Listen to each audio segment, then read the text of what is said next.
এমন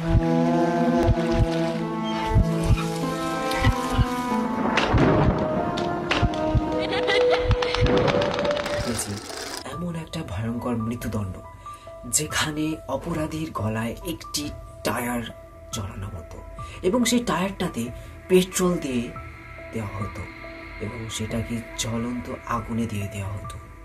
সেই টায়ারটি এক নিমেষে পুড়তে শুরু করত এবং অপরাধী যন্ত্রণায় চিল্লাতো, কিন্তু তাকে কোনো রকম সাহায্য করা হতো না। শেষ পর্যায়ে সে অপরাধী চিল্লাতে চিল্লাতে মৃত্যুবরণ করত। আপনারা এবার কল্পনা করে দেখুন কতটা ভয়ঙ্কর এই মৃত্যুদণ্ড। তার এক সর্বপ্রথম প্রাচীন গ্রীসে এই পদ্ধতি চালু হয়, এরপর পরবর্তী মধ্যযুগীয় ইউরোপে এটি চালু হয়। এখানে অপরাধীকে একটি টেবিলে শোয়ানো হতো এবং সেই টেবিলটি এমনভাবে ডিজাইন করা থাকতো যে 2 সাইডে বা 4 সাইডে রশি দেওয়া থাকতো এবং চাকতির সাহায্যে সেই রশিটিকে টানা থাকতো এবং অপরাধীকে শোয়ানোর পর তার 4টে হাত পা সেই দড়ির সাহায্যে বাঁধা হতো এবং সেই চাকতিকে আস্তে আস্তে ঘোরানো হতো এবং সেই চামড়া শরীর থেকে আলাদা হতে থাকতো। কতটা ভয়ঙ্কর আপনারা একবার কল্পনা করে দেখুন, তার শরীর দুটো হয়ে যাচ্ছে সেই চাপে এবং সেই অপরাধী মৃত্যুদণ্ড করত।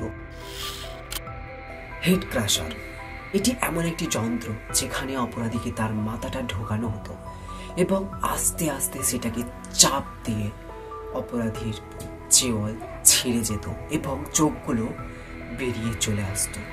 আপনি আবার কল্পনা করে দেখুন সে কতটা যন্ত্র।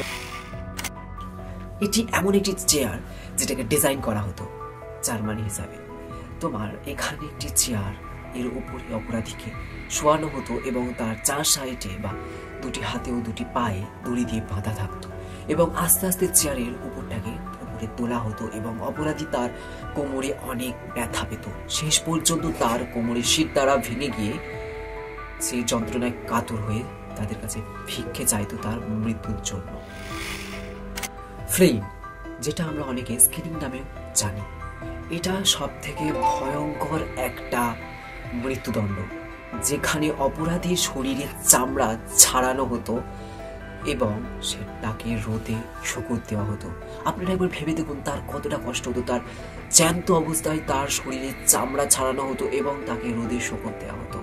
তাতে যদি সে মৃত্যুবরণ না করত, তাকে গরম জল বা কোনো গরম কিছুতে ডুবিয়ে তাকে মেরে। ইমপ্লিমেন্ট এমন একটি মৃত্যুদণ্ড যেটাকে আপনারা যদি শোনেন আপনাদের গায়ের লোম খাড়া হয়ে যাবে।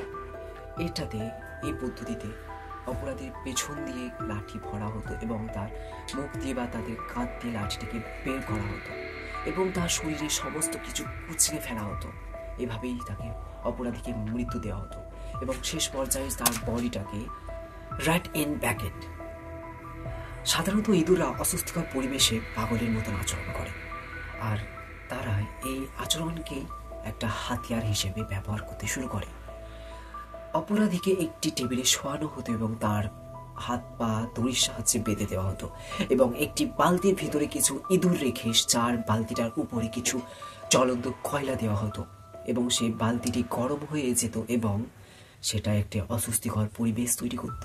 ভেতরে যে ইঁদুররা থাকতো তারা অস্বস্তিকর পরিবেশের জন্য পাগলের মতন আচরণ করতে থাকতো এবং বালতিটা থেকে বেরোনোর চেষ্টা করত এবং তারা অপরাধীর নাভির ভেতর থেকে ছিঁড়ে তার ভেতরে কুচলে সমস্ত কিছু তার শরীরে লন্ড ভন্ড করে তার শরীর থেকে বেরিয়ে আসতো।